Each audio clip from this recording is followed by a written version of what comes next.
I don't know why I feel so awkward. This is my first time making a YouTube video, but I talk to myself a lot, so I should be more comfortable with this kind of like format. But I just randomly decided to record this video because it's like 4:30 and the sun is setting. It's like gonna probably set as I record this actually. And I was just like, what the fuck? Like it's 4:30. And then I was just thinking about how I've really been happy recently. I don't know, I've had some really, really rough winters the past like 5 years. I've been I've been down in the dumps. I've been able to learn a lot from the difficult times that I've had with my mental health, and I've been able to really enjoy myself this winter. I don't know if anyone's going to watch this video. I hope nobody I know watches this video.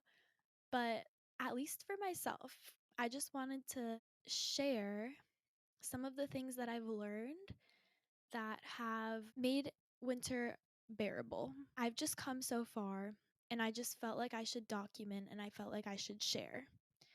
So, here is my seasonal depression survival guide. Okay, this first one is probably the most important, and it's just that you have to make the choice for your life to be better. It's so easy when you're feeling low to just sit in the lowness and just stay in bed all day and sleep 20 hours a day and then just get up and eat and then go back to sleep. It's so easy. But if you're just essentially marinating in your depression, it's only going to make it worse. And sometimes it feels like there's nothing else you can do. But at the very least, you can mentally make the choice to try to feel better. It's definitely important to feel your feelings, but at the end of the day, nothing is going to change if you don't want it to. And you can't just say that you're going to wait until summertime because it's important for you to be able to get over challenges. And winter is a big challenge. The cold is a big challenge. It was 3 degrees this morning when I woke up. That is challenging. So that's the first thing. You have to mentally want to feel better because otherwise, nothing else in this guide is going to work. You're just going to be going through the motions and then probably going back to sleep if you're like me. Okay, this next one is the hardest one, in my opinion, and it is daily movement. This is some bad news that I'm going to give you, but when I move my body every day for at least 30 minutes, I feel exponentially better. I know this is bad news to hear, but if you are able to even just go on a 30-minute walk, you can walk on a treadmill. You don't even have to brave the cold if you don't want to, or do a nice yoga video, anything like that. If you feel more tired a certain day, just go on a simple walk. Invite your friends to go on a walk with you or your mom. I make my mom go on walks with me all the time. It makes it so much better. After a week, you're not even going to notice that you've been working out for a week. You're just going to realize, oh my God, I feel so much better. And then after 2 weeks, you're going to start craving working out because you know how good it makes you feel. Okay, this next one I have done literally since middle school. You just need a little bit of feng shui.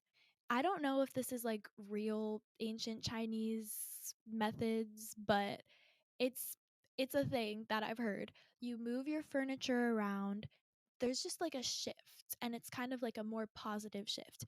If you're feeling like burnt out and stuck, just move your bed from one corner to the other. I like having my bed by the window so I get as much light as possible. But even just moving your desk, if you have a desk in your room, from one wall to the other, there's so many little things that you can do. And these just like little shifts in your physical environment that you spend a lot of time in really help. Okay, this next one is going to sound dumb, but I think it's really effective. Look hot. Like, do your hair, straighten your hair if you have curly hair, or curl your hair if you have straightened hair.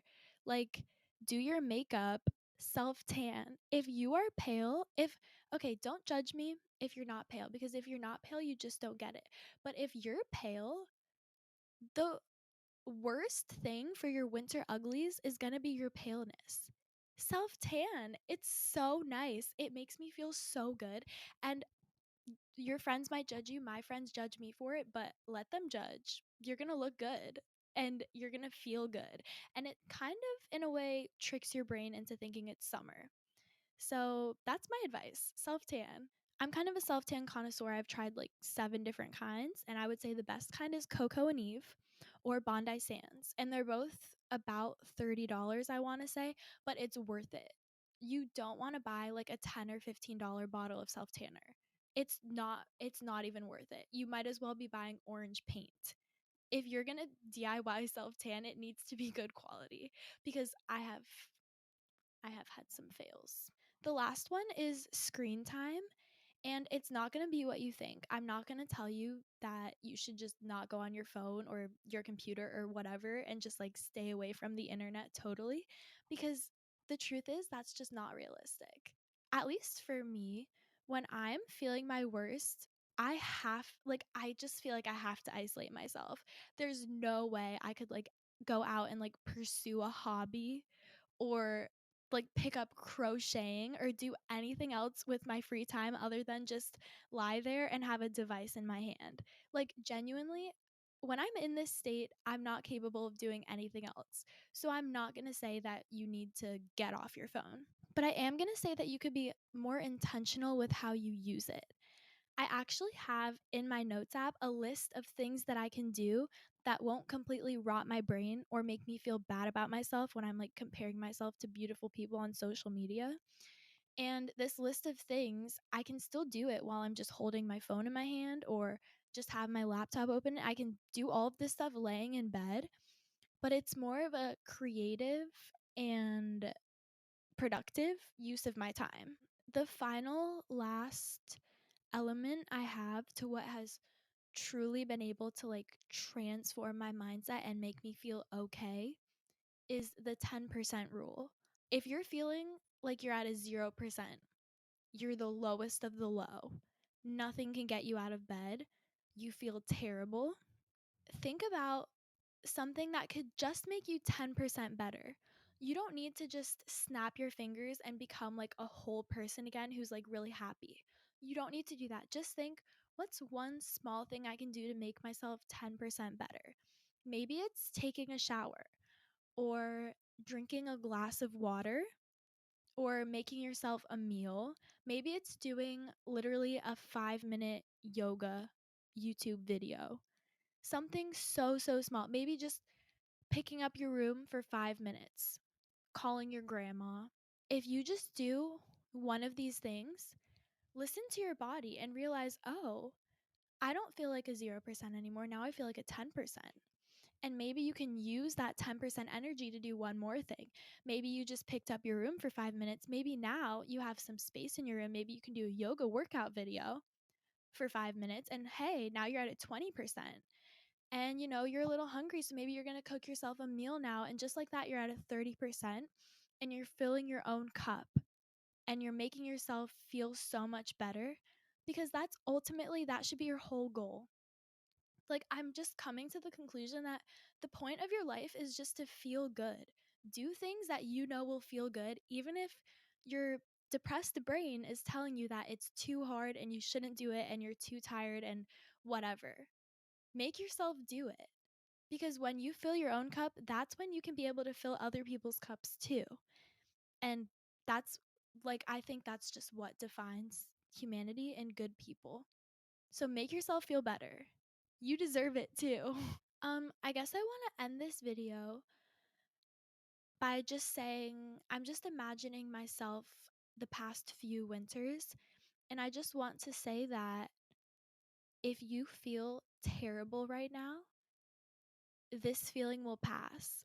All feelings are passing. Even though I've stated a few times in this video that I feel really good right now, that's also going to pass. I could wake up tomorrow and be depressed again. I mean, I probably won't because I'm following all the tips I talked about in the video, but all feelings are temporary, and If you're feeling like you're at that low, it's not going to stay that way forever. It's just not. Trust me. You deserve to feel good, and you deserve a really, really good, happy, calm, and meaningful life.